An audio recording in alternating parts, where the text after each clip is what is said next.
Hello everyone, today we are going to learn basic Google Sheet tutorial how to bar graph.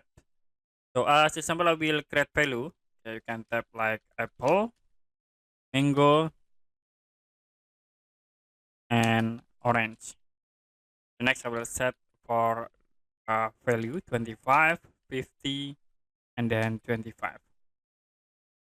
Now you can sort at these rows, and then you can go to insert and then choose chart menu to be sure for the charts.